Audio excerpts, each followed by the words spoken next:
Good morning, Cochise County, and welcome to the Michael Zehr Show. Today's date is December 24th, 19. Oh, brother, my son was born today. I was going to wish him a happy birthday and I already screwed up. My son, Christopher Zehr, it's his 40th birthday today, was born in 1981. So, anyways, today's date is December 24th, 2021. So, happy birthday, Christopher. Now, on with the show. Today, coming to you from the Rising Eagle Studios here at the Warrior Healing Center in Sierra Vista, Arizona, Cochise County, in the great state of Arizona. I just love saying all that. So, today's veteran is Laird Schrock. Laird, thank you so much for joining us today. I appreciate you taking your time out of your busy day to sit down and just talk with us a little bit today and share with us your story and everything. My pleasure. Laird, I've known for over 20 years, lost touch with them because being in the military, you know how that is. Everybody goes different places, so hard to keep track of everybody. But thankfully, with Facebook, we were able to reconnect, and he walked in here last week, and I was able to catch up with him, and such a nice young man, and he's got a good family, and we'll get to talk about all of that today. So, Laird, again, thank you so much for joining us here. Thank you for having me. For any of you that are joining us here today live, if you have any questions for Laird or myself, please put it down here in the comment section, and we'll be glad to answer your questions for you. So, here we go. Laird, first thing I wanted to find out is what inspired you to join the military? Oh, that's a good question. Boredom, actually. I mean, I always wanted to follow my father's footsteps, but I actually dropped out of high school my junior year, and I was working two different jobs in Sierra Vista and just getting burnt out. And I actually joined the National Guard, and a recruiter had come by and talked to me and given me his card. And after a couple of weeks of pondering on that, I went and talked to him, and one thing led to another, and I ended up joining. So you went to Pueno High School. I did. So you were a local product here. How long were you in Sierra Vista for? What brought you guys here? So my dad ended up retiring out here. So he moved here. He got stationed here in 97 and finished out his career. And that's how we ended up in Fort Huachuca. Oh, okay. And he liked it so much, you guys just stayed here. And did you go through like grade school and everything here? No, 97. I started my high school year here. So I finished, in high school? Yep, I finished out middle school in Germany, where we were stationed prior to it. And I ended up here. What was it like being a dependent child of military versus you actually being in the military? Like when you were talking like traveling and stuff like that? That's a good question. I feel like dependent was a lot easier just because you weren't in the military. It was harder at the same time because you were moving a lot, but right. It was completely different. But I feel like it set me up for that notion of knowing I was going to travel or go different places and try something new. And I think one of the bigger things too is that you're not responsible as a kid. You're just following your mom or dad around. Whereas when you're actually making those decisions and the military is saying, okay, you're going to go to this branch or this branch or this branch, it falls on you. So yeah.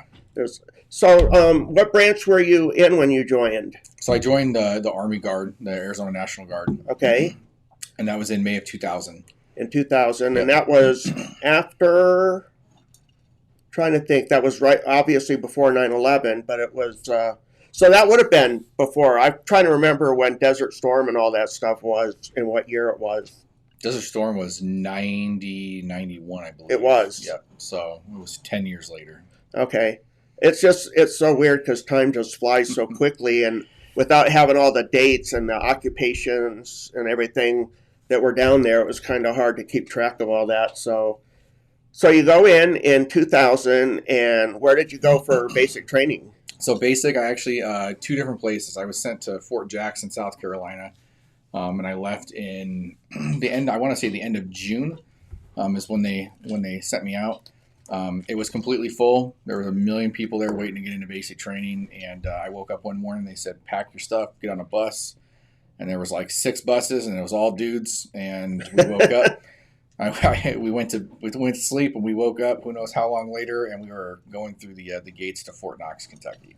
Fort Knox. Yep. So Fort Knox is where I ended up doing my basic training. Yeah. Did you get to guard the gold while you were there? I did not. No? Did not. Don't even know where it was compared to us. So after your basic training, what was your MOS? I was an air traffic controller. So I went to Fort Rucker, Alabama. Very, very labor-intensive school. A lot of study and memorization, things like that. And I finished that school first time go, which was nice because I wanted to go home. In January of 2001 was when I completed and headed home. Okay, and so you complete your AIT. Now you have your schooling, your MOS schooling, and what was the next step for you after you went home? And where was your home unit to? So the home unit was at the time it was the 416th Air Traffic Control Services out of Phoenix. Phoenix, okay. Mm-hmm. That's where the National Guard headquarters was, and that's where the unit was based out of. They're still there, aren't they? They are still there. Different unit. I think they're Golf 285th. The last time I understood. So they've changed names, but same thing. Right. But still located in the same spot, right on the Phoenix Scottsdale border. Very nice place. Isn't it like the Papago Mountains or something in that area? It is. It's the Papago Reservation, so it's Reservation. Right in the Papago Mountains. Yep. Yeah, I've been to that place a couple times, as a matter of fact. So you get back to your home duty station, but you're reassigned to Phoenix, but you're living here in Sierra Vista because you're still actively in the Guard at that time? Yep, it's still National Guard. So between there and September 11th, a lot of I did FTXs, learned how to do air traffic control in the field. Okay. And I did a lot of rotations. Actually, I was called to active duty on 2-week rotations, and I did a lot of time down in Douglas as a welder, actually. And wow. Prefabbed 5-foot sections for the wall in Naco, 1 mile out on each side of the entrance, and they wanted the wall from 10 to 15 feet, so we would prefab the 5-foot sections and then go out there and weld the walls and or the sections in place to extend the wall. They had you working on the border wall way back then, huh? In the middle of the summer, it was hot. Wow. And so you're in the Guard, but you're living here in Sierra Vista. What are you doing for like a job at that time? Because if I'm not mistaken, when you're doing that job, it's like 1 weekend a month. Yeah, 1 weekend a month, and then 2 weeks a year in the summer. In the summer. So, I don't recall honestly what I did for work. Okay. After that time between getting out, and I remember I did a really like 30-day exercise. I think it was 30 days, something like that, in Hawaii with the National Guard. Oh, that had to be tough. Hawaii? I'm not a fan of Hawaii, no? honestly. No, landlocked. Too much water. Oh, okay. But it rained every day. It was humid. It was miserable. So we were in the field the whole time for the most part. But we did an exercise with the Texas Guard, the California Guard, the Arizona Guard, the Hawaii Guard, and then the Samoan Army was also out there. So it was a huge exercise. And that was pretty fun. And between that, I did a lot of rotations for those 2-week rotations at innovative readiness training on the border. And that's actually where I was on September when September 11th happened. When September 11th happened? I was at the Armory in Douglas, and we were watching it. So everybody seems to remember where they were on that day, and it was such a horrific day to have to sit there and watch all those events unfold. America stepped up, though. I mean, so many of our service members enlisted and wanted to, that had no military background or whatever, had stepped forward, all because of that. So our country very patriotic. That's one thing I love about our country. So indeed. So how did you get to Tucson? And what were you doing when you were in Tucson? So in Tucson, after September 11th, I got almost immediately activated. I ended up at Fort Huachuca for, I think, 5 months doing QRF with the National Guard. We were, federally activated. And right. We did that. I also did airport security. I was tasked out of Phoenix, but then they found out that I lived in Sierra Vista, so they moved me down to Sierra Vista because we still had commercial flights at that time. So I did airport security. I did some work out of El Paso for a while, and this is all concurrent, one after the other, after September 11th. And in between those, I still had to have a place to live because I was National Guard. So I actually lived in Tucson. And about that time, September 11th, I got a job working at a cigarette shop in Tucson. which held my job while I was on those deployments, and then came home. And then shortly after that third stint in El Paso is when we got the alert orders to deploy to Iraq. Okay, that was going to be my next question. What date was that? Do you remember that you were deployed? That would have been 2002. Towards the end of 2002, I want to say September, October, maybe time frame is. They said pack your stuff and you have 2 weeks. I don't even think it was 2 weeks to get to Phoenix, and we're leaving. And then from there we went to Fort Hood, and we did spend a lot of time in Fort Hood just because we hadn't moved into Iraq yet. Right. Or pushed forward into Iraq, so it was bottlenecked in Kuwait, and there was 70,000 guys sitting at Camp Air of John Waitney. So as soon as that happened, as soon as they moved forward, our unit pushed overseas, and then we kind of followed them up to our base. What was the name of that campaign? Do you remember? Was it like Iraqi Freedom or? Yeah, I think it was Iraq. I think it was Operation Iraqi Freedom. Yeah. And then it changed to, I think, Enduring Freedom, and right. Then there was, Inherent Resolve. There was a bunch of things after that. And at that time, wasn't the main goal that Iraq had invaded Kuwait, and so what we were trying to do was push them out of Kuwait? Was that what it was? Or? Yeah, I think you're mixing up Desert Storm. That was Desert Storm. Yeah, okay. Saddam came into Kuwait during Desert Storm, and that's why we came over. This was just weapons of mass destruction, and after September 11th, okay, all right. They said, Saddam was not saying he had him or had him, so we I get those easily confused because there's just so much going on in that time that we've been over there and so many years. So now you're over in Iraq, and where are you at over there? So we had a couple of bases. I was in Al-Assad, Iraq, and at that time it was the largest airfield in Iraq. I think it had 2 13,000-foot parallel runways, but at that time everything was bombed about 300 to 500 feet. There was a crater, so it was an unusable fixed wing airbase. So it was just rotary going in, helicopters in and out. How were they able to bomb? What were they doing? Like hitting it with mortars or something? Or no, they were dropping big boys. So prior to us moving up, strategically the military took out, bases, and that was one of the bases. Okay, gotcha. So they bombed the base, so it was unusable. So then we had to go back in and then repair it to get it ready to go for our troops to be able to fly in and out of there then. We did. And actually, when I left Iraq, I think it was a C-23, a Sherpa, a tiny little plane, had landed that day. So instead of convoying back, we were able to finagle our way onto that plane and head back to Kuwait in lieu of convoy and driving down that monstrosity. That saved you some time, huh? Yes, it did. So what was it that you did there? What was your normal daily routine when you were there? No air conditioning. Back in the day, it was hot, so we'd wake up and I slept in a tent in the middle of the airfield and worked in the middle of the airfield. Really? Middle of the airfield. I wasn't so we do tower and radar, and my specialty during this deployment wasn't tower. So okay, I was assigned to GCA, which is radar, and we would we would set the radar up in the morning. We would make sure that everything was working. And then we would just broadcast that the services were available, and we would pretty much just sit around waiting until a pilot called needing help. So when you're doing air traffic controlling, is it like mostly friendlies that are flying in that area at that time? Because I know Iraq didn't really have any kind of an air force or planes or anything, so there wasn't anything like that to be concerned about, was there? No, everything was coalition forces. So everything was, Brits, Aussies, Americans. So you had a lot of different countries flying in and out of that airport then? They did have. I didn't really interact a lot with them because we weren't tower. So unless somebody called up asking for radar vectors or guidance into the airport because they couldn't see, we were mainly set up in case there was like a dust storm or something to where these guys could get back in. We could tell them, hey, this is the direction you need to fly, and we could give them eyes in the dark. Well, because it's so much like a desert area over there, what is it like over there compared to here in our own area? It's a lot dustier.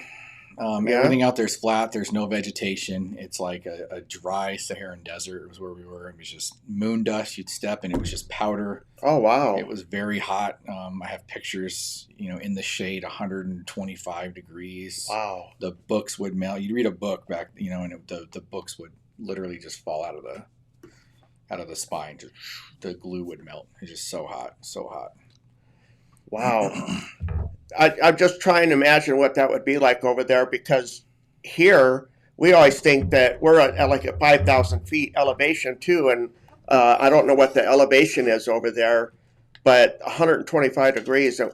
That's It was miserable, absolutely miserable. We had I think it was called a Operation Air Conditioner or something like that. We had a nonprofit or somebody send us a couple of little tiny 5,000 BTU air conditioners, like window air ACs, and we had a generator guy hook them up to our generator and put them into we would cut holes in the side of our tents. That was the only AC that we had. Right. But they wouldn't kick on until like 2 or 3 o'clock in the morning. It was just so hot. The compressor wouldn't turn on. So it was miserable. What kind of, I'm trying to think how to ask this question. What kind of, when you're off duty, or if you get off duty over there, what would you do over there to kill time? So at the time, there was no chow hall when we first got there. There was no latrine facilities. There was no MWR. The PX was pretty much a bombed warehouse with pallets of beanie weenies. I mean, it was rough. Right. So we actually every night, surprisingly, the only DVD set we had was Sex and the City. So we started off on, I think, season 4, and we watched Sex and the City backwards pretty much until people started sending us stuff. So the 5 of us that lived in this tent would just get together and watch, I think, 3 episodes a night. When I was a DJ at the NCO club, I used to make mixtapes, and we'd send them over like in care packages and stuff like that for the troops, so that they had something over there to listen to, because when you're that far away from home, you don't have those little conveniences or niceties or whatever, like the music and the movies and TV shows, and so I bet you it's culture shock over there. I actually showed my wife a picture of me on a tarmac, with all my gear, sleeping on the ground, waiting for a Chinook ride up north, and I had an old CD player, with the old headset that went over, and right, like a Walkman, or no, I mean it was a CD player, but right, yeah, but like a Walkman, just big, right. And that's iPods were just coming out, digital cameras were tiny things, and we didn't have phone banks there. Didn't have cell phones at that time. No, we had a satellite phone, and I think we got a one 5-minute call a week, if we could get through. So. If you could get through. If we could get through. A lot of times you would just get an operator, or, you'd get bounced through like Hawaii or something and say that the lines were full. No internet. There was one computer at a talk that had internet that they let us use, and there was like a 3-hour wait just to write a letter. So a lot of guys we would pre-write letters on a laptop and put them on an old 3x5 floppy disk, and then take them with us so that we weren't holding up a line, so that as soon as we got onto the computer, we could just copy and paste into an email and try and get the email to send. Oh, wow. Yeah. That is crazy. How long were you over there for? I think I was in theater 9 months. Okay. And I ended up coming home. I got home on Thanksgiving Day of 2003. We were the first unit in Arizona to come back from Iraq at the time. Wow. What kind of welcoming did you get when you came home? I really didn't pay attention to it. I was one of the first people off the plane when we got home. I know that there was news coverage, but the news coverage was late when we landed. So we got the tail end of everybody coming off the plane. And I bounced as soon as I could. My mom and dad were there, and my grandmother lived just down the street from Sky Harbor where we landed. Okay. And so you got a nice family reunion. I saw them, and I think the first sergeant and the commander said a quick word. The BC was there, and we were gone. So, was it hard because you had made that camaraderie, that connection with your unit and the people, the service members? What was that like happening to leave them, and do you keep in touch with them still? I still do keep in touch with a lot of guys I haven't seen. We actually did a military reunion last year, but I didn't make it because of COVID, and it was right when COVID's, Where was it at? It was in Phoenix. In Phoenix, yeah. Okay. So and my son was very young at the time. My dad was still alive at the time and immunocompromised, and it was just we kind of made the decision that it was better to do the next one. But this would be 2001.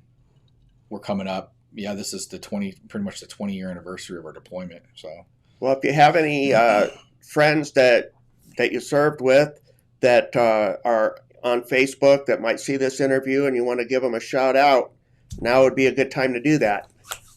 Ruben Pimentel, Pimp, what's up, buddy? So, and thank you for your service too. Appreciate all these people that, like I said, that stepped up. The reason I asked you what it was like, what your welcoming like was when you got home, was because so many of our veterans that before this happened received such a rude welcoming home. And I think that it maybe some of us were trying to make up for that and saying we need to do a better job at treating our veterans better and showing them the love and respect that they're showing us and our country too. So we definitely got a heartfelt welcoming home for sure. The trip home was rough. I mean, it was kind of nice. We actually got stuck in Sicily for a few days because one of the engines went out on a C5, so we got stuck there for parts. But coming back through Fort Hood, the demob or whatever you want to call it is a little different for National Guardsmen as far as going through the process of coming off of active duty. Okay. That was rough. We didn't get to see doctors at Fort Hood. They pretty much told us that if we wanted to see a doctor, we had to wait until after Thanksgiving. So everybody kind of had to collectively say, okay, we don't want to see a doctor. We're all fine. Which was an issue later on going to the VA, because the VA is like, oh, here's a piece of paper that says that you're fine, that kind of thing. But as far as getting home, the welcome was great.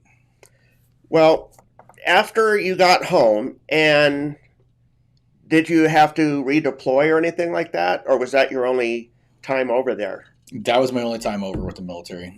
Okay. I was required by statute, I guess you want to call it, regulation, that I had to stay in the military for 6 more months. So right around July of the following year, 2004, I actually got out of the military.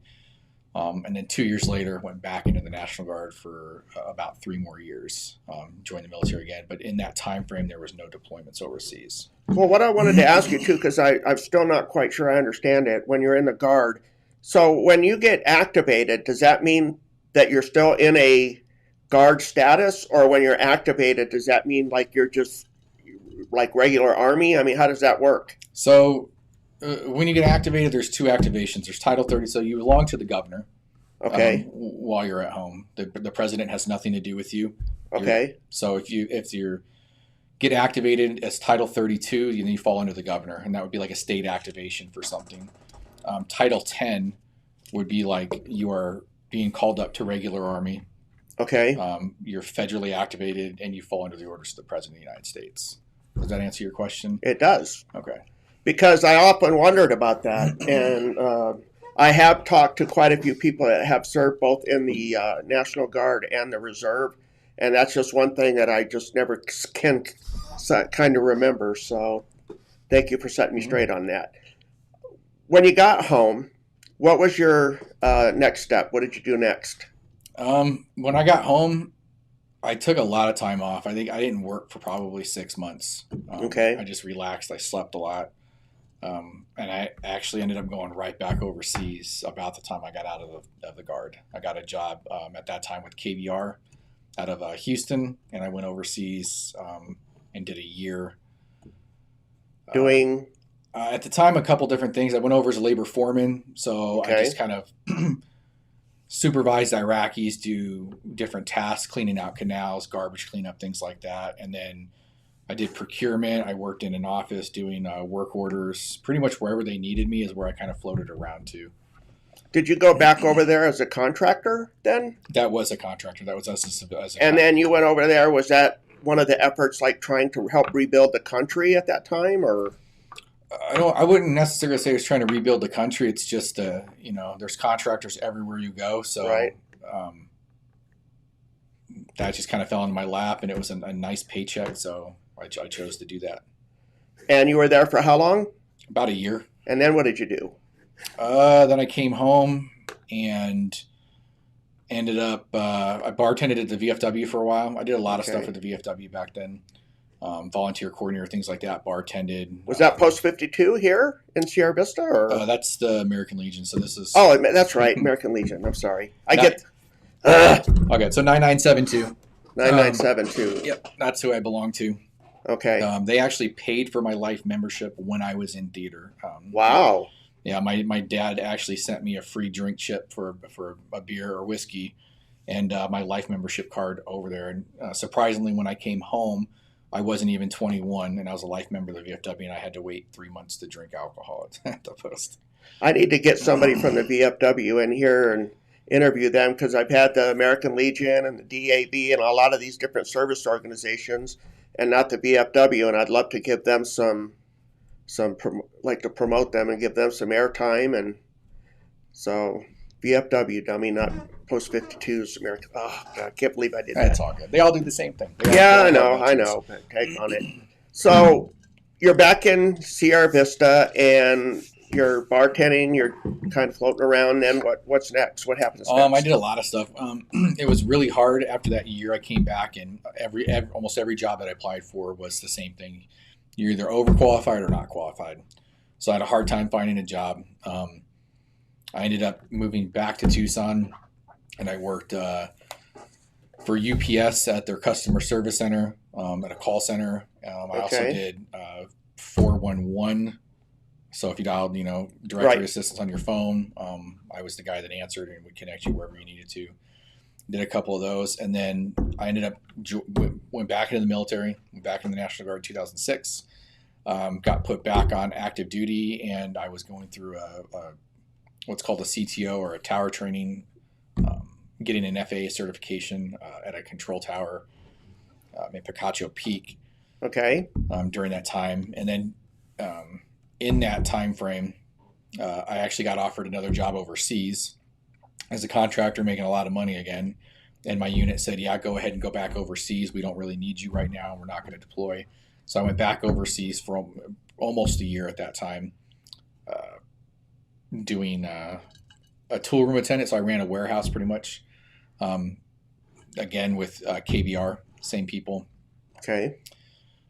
When I came home after that rotation, was really when I started to notice all my back problems and stuff like that. So in 2009, I ended up getting out of the military. But we'll backtrack. In 2008, I got hired on Fort Huachuca as a UAV instructor because I had an air traffic control background. I was going to ask you about that, yeah.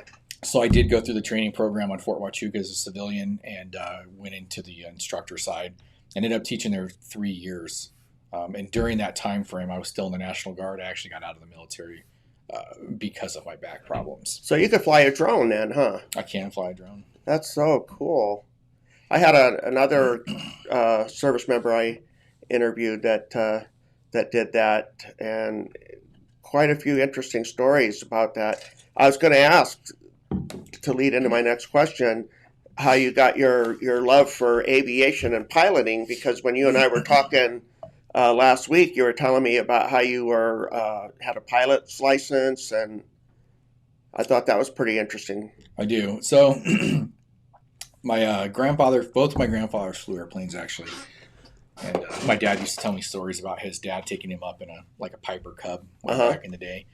But in 2011, I left Fort Huachuca and got hired on with a company called Textron that was flying not a Shadow UAV, but a larger UAV. Okay. A Gray Eagle, an MQ-1.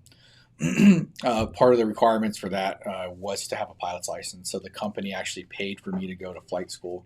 So in 2011, in the summertime, they sent me to Lancaster, Pennsylvania, and I got my pilot's license. It took about 3 weeks. It was an accelerated program, very fast. So I got my pilot's license inside of a month, and then they immediately sent me to Salt Lake City International. And they paid for your training, huh? They paid. I've never paid for out of pocket 1 hour of my flight training or any of my flight time. That's really cool. And I have probably close to 500 flight hours. And so I went to Salt Lake International, and there I did about 3 months of training for instrument training. Okay. So there's VFR where you look out the window when you're flying, and then instrument where I can just fly off of my gauges without looking out a window, like flying in clouds or So I went through that training, passed it, and then they wanted another 100 hours of flight training on me. So they sent me back to Arizona, and I kind of stayed down here for about 2 months, and I rented an airplane out of Benson. And all I did was take friends up flying for 2 months, and I did another 100 hours of flight. Isn't it kind of, I don't know if free feeling is the right word that I'm looking for, but when you're in charge, I've never had that experience. That's why I'm asking.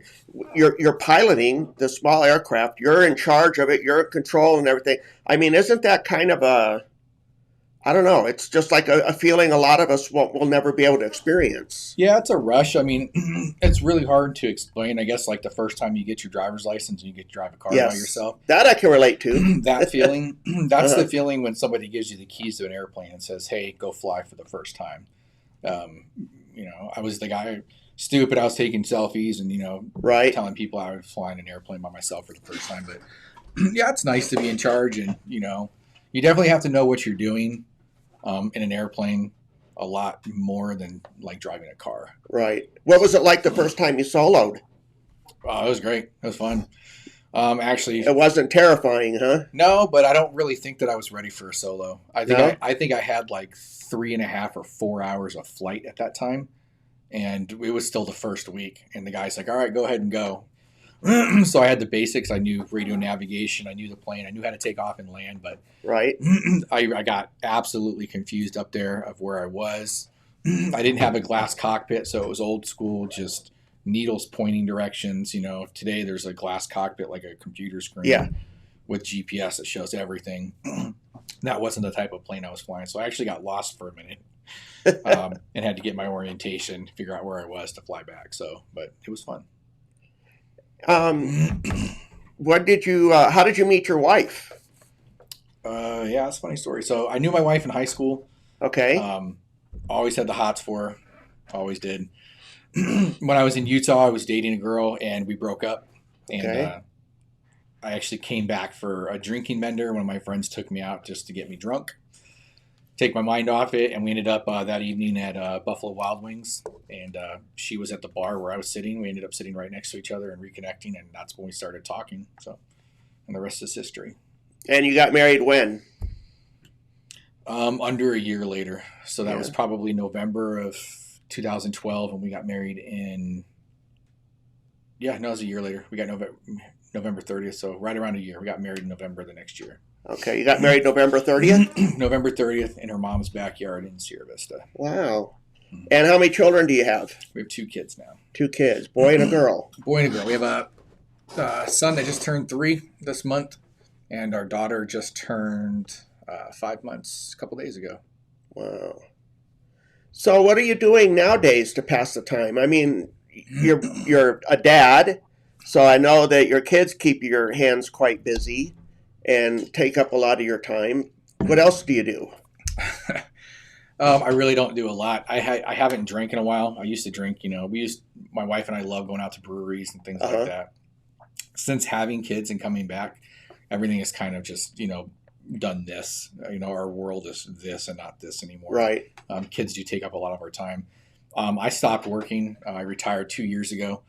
And we made that choice that I wasn't going to work anymore. And she's a real estate agent, very successful down here. She partners with her father. What company? She works for Haymore, for Gary Haymore. For Haymore, okay. Yep. So a lot of my time, especially with my son getting older, is just playing with my son. And then he takes a nap, and then you play with the daughter, and then he wakes up, and then kind of pass him off. But I don't really have a lot of activities outside of that anymore. Do you know Joshua Mayer? I don't think so. Oh, okay, because he works at Haymore, and he's a veteran that I interviewed that did the drones and stuff. I was just kind of curious. So she might know. Yeah, and what are you kind of doing right now then? Because I know you're 100% through the VA, and we talked a little bit about that off camera. And what kind of hobbies do you have any kind of hobbies like at home? Certain things that you like to do to occupy your time? I buy a lot of baseball cards. Baseball cards, yeah. Okay. What's your most prized baseball card? You know what? My most expensive baseball card's probably only a couple $100, and I like Jeff Bagwell. Not expensive. What is your most prized? In other words, your favorite. To me, that's what I was getting at. I should have been more clear. I actually just got an autographed card by Jeff Bagwell. Did you? About Okay. a week ago, and that is my favorite card right now. So mine's Ryan Sandberg, but yeah, I have a couple of things signed by him. Well, I had my daughter had won she was in a gymnastics meet with his daughters up in Scottsdale, and I entered a raffle, and I ended up winning, and I got a Ryan Sandberg autographed baseball, and I just held on to that thing and loved it for like years. And then the Monument Wildfire came along. There went my baseball. I don't know why I didn't grab it. And one of my dad's friends went out and sent a baseball to him, and Ryan Sandberg autographed it. And when I got the second autograph, it was after he was in the Hall of Fame, so he put on his signature. The difference on it was like HOF 23. Nice. So yeah, he doesn't do autographs through the mail like that anymore because he's in the Hall of Fame now. I think he signs with, I think it's TriStar, so he has a contract with them, so you have to either go to an event or go through TriStar to get his autograph. Do you go to any baseball card shows? I'm very adamant that I might go to a collector show in Houston in February. Oh, wow, that would be cool. Yeah. You could buy some pretty expensive cards, I bet. I'm sure I could. Is there, with it being Christmas time, you got any kind of special message for your family or friends that you want to put out to anybody? No, just stay strong, and this COVID, it's going to end hopefully soon. And hopefully. Everything will go back to normal, but I love my family. I don't tell my wife that enough, so I do love you. And don't forget your mom, too. I do. I love my mother, too. She comes here to the Warrior Healing Center quite a bit. So she does. She likes to do the drum circle out here. Yeah. But just Merry Christmas to everybody, and I hope everybody has a blessed holiday and gets to spend it with their families. That's awesome. And in closing, one last question I have for you is, for any service member that may be watching right now that's getting ready to get out, do you have any kind of imparting wisdom or anything that you'd like to maybe share to them? Any kind of parting words? Or if you're going to get out of the military and you're transitioning, definitely get together with a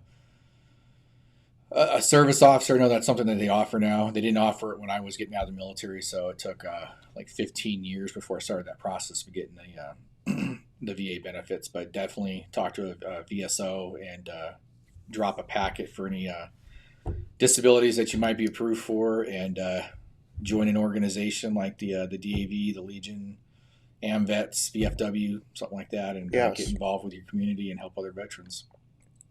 Like Donna Smith said a couple of weeks ago, find your tribe. Yeah. Kind of like how she put that. John, Merry Christmas to you, and thank you for joining us today. Appreciate that. Well, can you stick around for a little bit while I read these announcements? You got a couple more minutes to kill? Okay, so a few things that we have that are going on here at the Warrior Healing Center. If you are a veteran in need of help finding a job, stop by the Warrior Healing Center, talk to Kevin McFadden or Jerry, the guys over here at Arizona at Work, here at the Warrior Healing Center, and they will help you find a job. Also, we have live stream and podcast productions that are available to any veteran that would like to come in. And I mean, that's how I started doing this live stream. And Tim, Dan, Stone, and Kyle were doing a podcast. Haven't heard it in a while, Veterans Musings. So I'm going to have to pester Tim and see if they can't start that up again too, because I like listening to that. So today, starting at 1,100 hours, going to 1,600 hours, the Warrior Healing Center is going to have Hot Soup Friday. And we do get quite a few people that come in and visit, talk with other veterans while having a nice hot bowl of soup or a cup of soup if that's what you want to do. And that's today, starting at 1,100 to 1,600 hours. The Warrior Healing Center will be open all day today. So if you are watching this, come on down. Oh, look who walked in the door. Talk about Kyle and Tim. Mention them, and the big dogs walked in the building. We heard you What's talking up, about guys? our podcast, Joe. Yeah, that's it. What's that? How are you guys doing? We heard you talking about our podcast, Yes, Joe. we were talking about your podcast show. That's right. And how much we miss hearing it. So you guys need to start doing that Veterans Musing again. All right, roger that. We're gonna So, get on it. We're watching. word. We were watching, and I heard my name mentioned. And Yeah? we thought it was bad, but it turned out to be all good. So It you're off is. the hook, Mike. No, I'm just kidding. Okay. Also, another thing I'd really love for you guys to do, because I was really starting to get into it, was your crypto show. Yeah, it's been hectic, but I know. What's crypto? I don't know. I don't know. What is crypto? But you guys had a good show going, and I think you were picking up a pretty good following, and then COVID kind of hit and all that other crap. So how about a Christmas Carol from the Gay? Oh, you're funny, Kathy. If I start singing, I will puncture your eardrums. If I start singing, stuff will start falling off the walls, and those eardrums will get. Well, Tim, you're the one that founded the Warrior Healing Center. You got any kind of message for any of our veterans that are watching right now? Yep. What's that? Lift with the legs, not with the back. I second that. I like that. Merry Christmas from everybody at the Warrior Healing Center. Yes, Merry Christmas. We just had to. We're gonna step out of here now. All right. I wanted to barge in like we were Conor McGregor, ready to. Yeah, So you guys. going to have a throwdown there for a minute. Yes.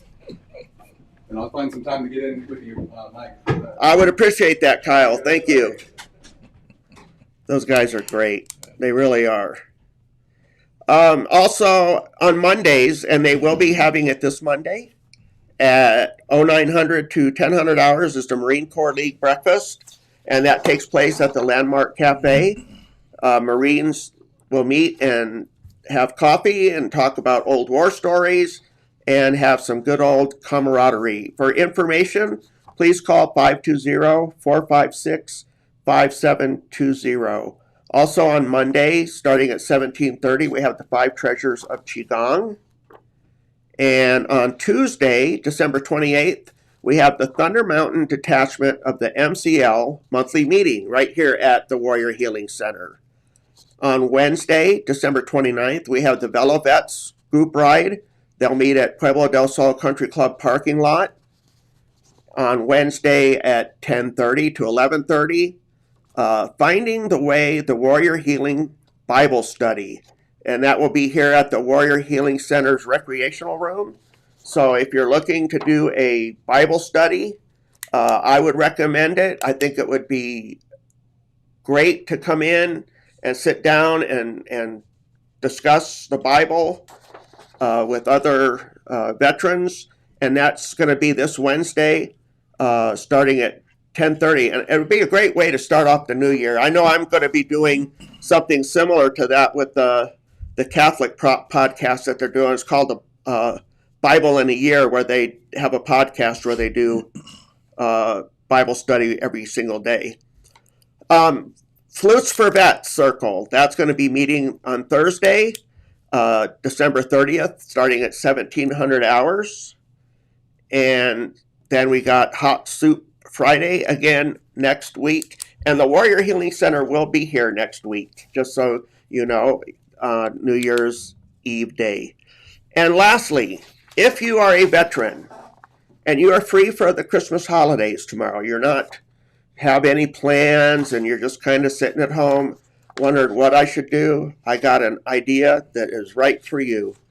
Come here to the Warrior Healing Center, okay? Because here's what they're going to offer you. They're going to offer you Christmas movies, football. They're going to fire up the grill. They're going to cook hamburgers. So if you're not doing anything, come on down and celebrate Christmas with them. Tim and Kathy are coming in as special, I believe, just to do that. And I think it's great of them to do that, because Christmas is a time where you don't need to be alone. Christmas is the time where you need to be with others. And if you're feeling alone, feeling sad, feeling down or whatever, you can change that. You have the power to change that by getting up, getting in your vehicle or wherever you're at and walking in the front doors here at the Warrior Healing Center, where you'll be greeted with a handshake and a smile. I guarantee it. Great group of people, and there's a lot of good happenings that are going on here. So again, that's tomorrow, Christmas Day. They're going to be doing, starting at 10 o'clock and going to 1,700 hours. I got goosebumps just thinking about our veterans out there and spending Christmas home alone. I don't want that. So my Christmas wish this year is for anybody that's watching this, if you're home alone and you don't have any plans, then please do me a favor and come into the Warrior Healing Center on Christmas Day and have a hamburger and watch some football. That's it. That's all the announcements I have for today. Laird Schrock, thank you, sir, so much for joining us today. I really appreciate that. My pleasure. And thank you for friending me on Facebook and also for joining the veterans group that I started. It's the Cochise County, Arizona Veterans Group. It's a Facebook group. It's for veterans only. So all you have to do is go on Facebook and look up Cochise County AZ Veterans and ask to join, and we'll get you in there. So thank you all for joining us today. I know I was a little all over the place and kind of screwy. I just didn't have my brain on right today, I guess. I don't know. But again, thank you all for joining us. Have a Merry Christmas, everybody. See you next week. Bye-bye.